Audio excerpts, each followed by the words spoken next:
before you keep scrolling, pause for a moment. What I'm about to share with you isn't ancient mystery or hidden knowledge. It's something far more powerful. It's real.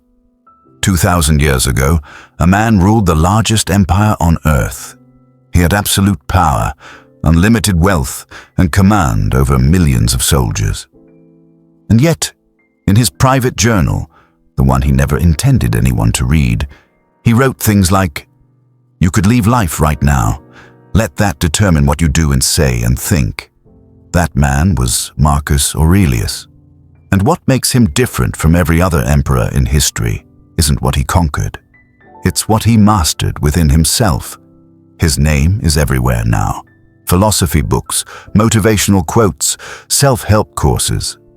But most people don't understand what he actually discovered. They see the Instagram posts. They miss the depth. Stay with me through this video, because by the end, you'll understand why the most powerful man in the world spent his evenings writing personal reminders to himself about mortality, responsibility, and purpose. And more importantly, you'll know how to apply what he learned. Drop a comment right now. What's one challenge you're facing today where you feel stuck or overwhelmed? We're going to address this. Let's be clear about something. Marcus Aurelius wasn't a philosopher who became emperor. He was an emperor who became a philosopher. He was born into the most powerful position imaginable. His grandfather was emperor. His adopted father was emperor. At 16 years old, he was declared the next emperor of Rome. He didn't choose this life. He inherited it. But here's what separates him from the dozens of emperors before and after. He realized that power, status, and fortune meant absolutely nothing if he couldn't control his own mind. By the time he took the throne at 40 years old, he'd already spent decades wrestling with this. He studied philosophy under some of the greatest teachers of his time, men who taught him the principles of Stoicism. Not the grim, emotionless caricature we see today, but something far more nuanced and human. Marcus ruled for 19 years, an era that historians consider a golden age of the Roman Empire. But his reign wasn't peaceful. He faced constant military threats, political intrigue, plague, betrayal, and the enormous burden of leading a civilization. And through it all, he kept a journal. Not for glory, not for legacy, just for himself. Honest reflections, reminders, corrections. The notebook was titled simply, "To Himself." That journal became the book we know as Meditations. It's one of the only first-hand accounts we have from someone at the absolute height of power, showing us exactly how he maintained his sanity, his purpose, and his integrity. Before moving forward, like this video, if you've ever felt like everything around you was chaos, but you knew there had to be a better way to handle it. The comments are about to get interesting. Now, most people think Stoicism is about being emotionless. Suppress your feelings. Never complain. Tough it out. That's not it at all. What Stoics actually discovered was something revolutionary, the difference between what you control and what you don't. This is the core insight. Listen carefully. You do not control other people's opinions of you, whether you get the job or lose the client, whether someone betrays you or abandons you, economic crashes or pandemics, your reputation or legacy, how people remember you after you're gone, your genetic health or childhood circumstances. You do control how you interpret events, what meaning you assign to them, how you respond, what values guide your decisions, how much effort you give, whether you act with integrity, what you choose to focus your attention on. Marcus Aurelius understood something that took modern psychology 1,800 years to confirm. Your thoughts about an event are often more impactful than the event itself. He wrote, "If you are distressed by anything external, the pain is not due to the thing itself, but to your estimate of it. And this you have the power to revoke at any moment." Read that again. Because this is what separates people who crumble under pressure from people who navigate it with grace. When a senator plotted against him, when generals lost battles, when plagues swept through Rome, Marcus had a choice. He could spiral into anxiety about things outside his control, or he could focus entirely on what was within his power, his response, his character, his next action. A businessman in the Roman merchant class might have experienced the same economic crisis as a slave, but their peace of mind didn't depend on the outcome. It depended on whether they'd done their best with integrity and reason. That's the revolution. That's why emperors and slaves could read the same philosophy and both find profound peace. Pause the video for 30 seconds. Write down one thing happening in your life right now that's bothering you. Now identify. Is this something you control or something you don't? The answer will change everything about how you approach it. Drop your answer in the comments. Others need to see this shift happening. So what did Marcus actually do with this philosophy? How did he practice it? Practice 1. The morning review. Marcus would begin his day by reminding himself what he would encounter. He knew some people would be difficult. Some would betray him, some would disagree with him, and he mentally prepared himself to not be disturbed by these inevitable human behaviors. He wrote, "When you wake up, think of this. I will encounter a busybody, an ingrate, an egomaniac, a liar, the jealous, and a crank. They all suffer from ignorance of good and evil." This wasn't pessimism, it was preparation. Like an athlete visualizing a difficult game, he was rehearsing his responses. You can do this every morning. What challenges might I face today? How will I respond with virtue? Not reaction. This takes 3 minutes, but it transforms your entire day. Practice 2. The evening reflection. Every night, Marcus would review his day. Not obsessing over failures, but learning from them. He'd ask himself, where did I lose my temper? Why? Where did I act with integrity despite pressure? Where did I judge someone unfairly? What did I learn about human nature today? Am I making progress? This is crucial. Stoicism isn't about being perfect. It's about progressing. It's about noticing where you fell short and course correcting. Practice 3. The view from above. Marcus would practice something called negative visualization.